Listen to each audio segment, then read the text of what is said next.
campaign and sweet victory, but also it marks the start of a torturous journey to fulfill campaign promises and pledges, and also breathing life into Jubilee's complex three-pillared manifesto. Now, Uhuru and his deputy William Ruto promised a healed and better educated country in the first 100 days. The Jubilee Alliance listed 3 action plans to ensure a healthier nation. Now, these include the following: realizing that money has already been allocated to stock local health centers and dispensaries, and giving the drugs and equipment that is necessary for Medicare provision. 2, they've also promised to abolish fees that are currently charged when Kenyans go to public dispensaries and health centers for treatment. 3, they also promised to abolish all charges for women giving birth at public hospitals. Now, they have equally promised free solar-powered laptops for every child entering Standard 1, a program that is expected to be sustained until every school-going child in the country will be able to walk with a laptop. Now, Uhuru has another daunting task, and that is of uniting a highly polarized country that is divided by a charged campaign period and dealing with ethnic divisions. The alliance contends that 30% of all appointees in public bodies and parastatals are women, and that it will promote the inclusion of youth, the disabled and the marginalized in public positions. Now, to deal with the high levels of unemployment ravaging majority of the youth in the country, Uhuru and Ruto have promised a 2.5% annual national budget to be set aside to provide interest-free loans to the youth and to start businesses. Now, equally, they've said that 25% of all government procurement will be set aside for the youth. Let's move on. And as far as economic development is concerned, the country is facing water challenges, intermittent and unreliable water supply. The alliance has set out a 5-year investment plan to establish a national water harvesting policy in every village. Also, informal settlements are to receive water supply for free to boost agricultural sector and to increase food production in a country that, of course, as you know, has been hit hard by hunger every so often. And Uhuru says he seeks to triple the budgetary allocation to the sector to enhance mechanization and employment of modern farming technology, and that hopefully will boost agricultural output. Let's move on to the question of land, and of course there's the question of thousands of Kenyans who are indeed disenfranchised, living as squatters. Uhuru says his government will repossess illegally acquired land without compensation and prosecute land grabbers, especially government officials.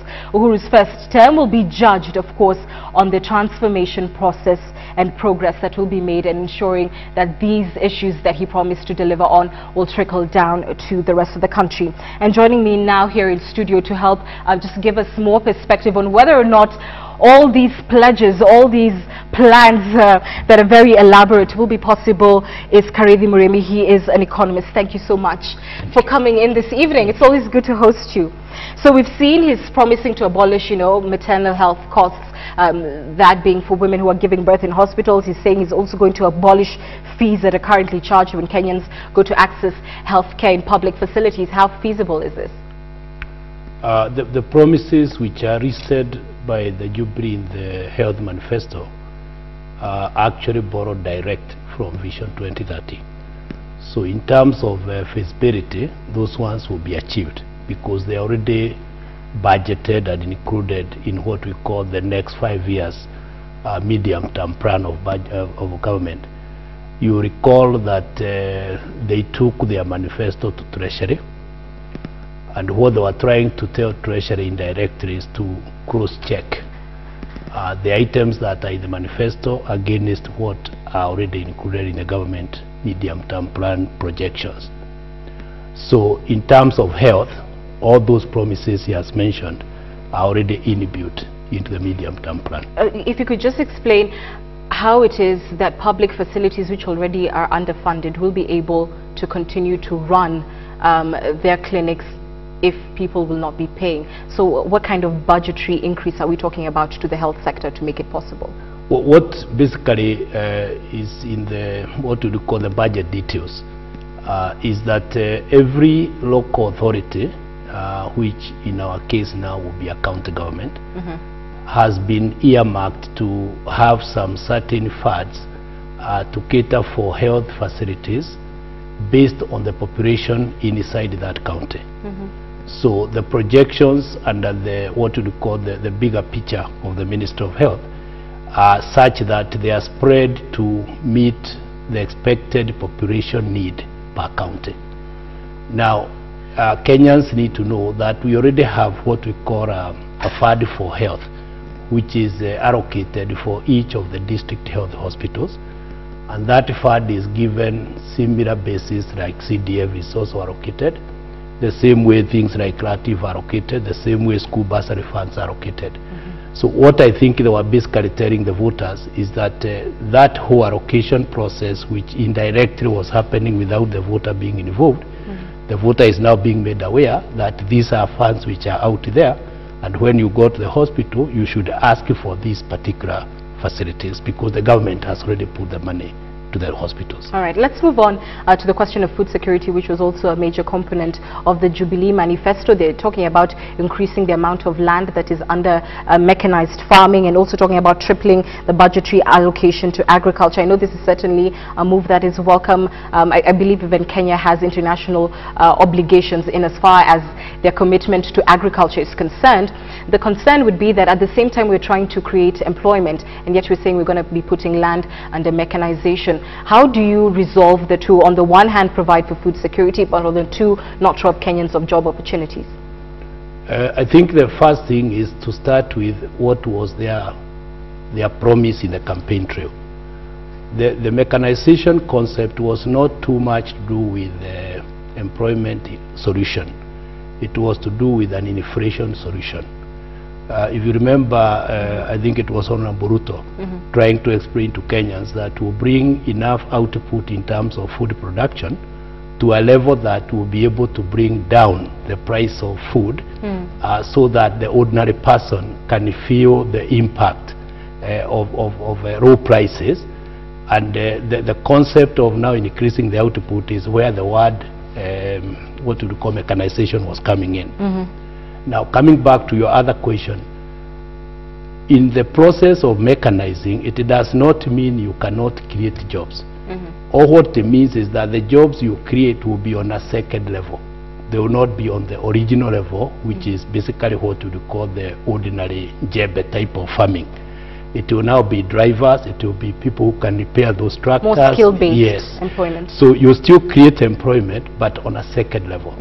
And that's why, if you remember in their other manifesto, the point of a polytechnic, they overemphasized that in every village, they are going to increase the polytechnic base to be able to generate the labor which will be required for the mechanized agriculture. Right. So we're talking about a more skilled workforce. Let's quickly move on to the question of land. They have said that they will repossess all illegally acquired land. There will be no compensation. The question becomes the credibility factor on delivering on this pledge. I do know, of course, we have the National Land Commission that is in place, but Uhuru Kenyatta, and during the campaigns, this was one of the major accusations against him, that his family is alleged to have illegally acquired land themselves. And so the question would be, how then, with what kind of enthusiasm, if you like, would he be able to actually prosecute on this matter and repossess all illegally acquired land? Your thoughts?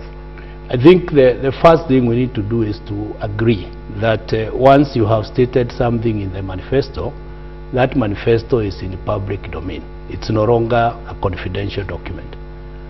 So whoever is managing the National Land Commission will be able to quote the Jubilee manifesto in writing what we call policy statements. They will be saying the Jubilee government committed 1, 2, 3. Therefore, we, the Land Commission, are wanting to do 1, 2, 3. The bigger issue for all Kenyans to respect is that we have Chapter 5 of the Constitution of the Republic of Kenya. Chapter 5 deals with land. All these issues we are talking of, injustices, what we call old bad practices, they are all documented in the Constitution. It is not a waiver for any government. It is a constitutional implementation issue. Now, within the whole concept of Chapter 5, there are two RADs which are indirectly the broad ones. There is the public side, which is any RAD that is owned by whoever you can call public. Within that public RAD, the one for settling people is indirectly held by counties under what we call government trustee RAD. The county government will be given enough hearing by the National Land Commission And the national RAD policy, fortunately, is already passed by Parliament, and it was included in Chapter 5 as a normal statement that the government will implement the national RAD policy. Things like the Dongo RAD Commission are already indirectly mentioned in Chapter 5 of the RAD chapter. So what I think Uhuru was trying to do is to recommit himself to implementing the constitutional provisions as provided in Chapter 5 of the Constitution. And finally, the one that has got, social networks fired up all about is a question of education, and he promised free solar-powered laptops for every child entering Standard 1. I believe we have an image that sort of just shows what we're talking about, a program that will be sustained every day until every child in the country will be able to walk. There you are. Those are some of the images that are in social media, and basically they're saying laptop zikam, if I could use that colloquial expression. How much would that cost? And in your opinion, how significant a contribution will a free laptop for every child be in pushing the education agenda forward, as opposed to maybe redirecting these funds to hiring more teachers or building more classrooms? The key thing for what we call the people in the education sector is actually not to read the word free laptop, is to answer the question, if every child has a free laptop, what other costs can I remove from the education process? And one of those costs which can be removed and almost immediately is what we call the cost of books, because indirectly you'll be putting more content in the laptop. So in terms of budgetary, what we call organization, there are some given cost which you get out of the Ministry of Education to go to the word free laptop. But coming to the detail, the promise that Jubilee government gave for a free laptop for every child in the first 100 days is not anything new. To be honest, it's actually the first item Vision 20 that was meant to deliver. It's only that that money, in quotes, was misused. But if you remember the famous computer village per every area, that whole philosophy, that money was actually voted by Parliament in the last 3 years. Digital villages. Yeah, all that money indirectly is enough to buy a computer, a laptop for every kid. What Kenyans need to understand is that a kid in Japan learns Excel when they are in kindergarten and Standard 1. So we are not starting something which is very different. What we are saying is, you cannot move this country to a middle level without moving the brain to a middle level brain. So the whole area of technology, giving the children the appetite to learn and use these things at a very early age is a competitive creation. And what I suspect is that we shall have enough excess donors wanting to participate in this particular project. Remember, like in South Africa, we had quite a bit of people coming out there as individual companies to support all primary public schools on computers. Provided there is no corruption in education, we have enough money. Donors will be willing to. Yeah, we have enough money. We have enough willing people to participate. Thank you. Your views are always so welcome. Thank you for making time to speak to us. Well,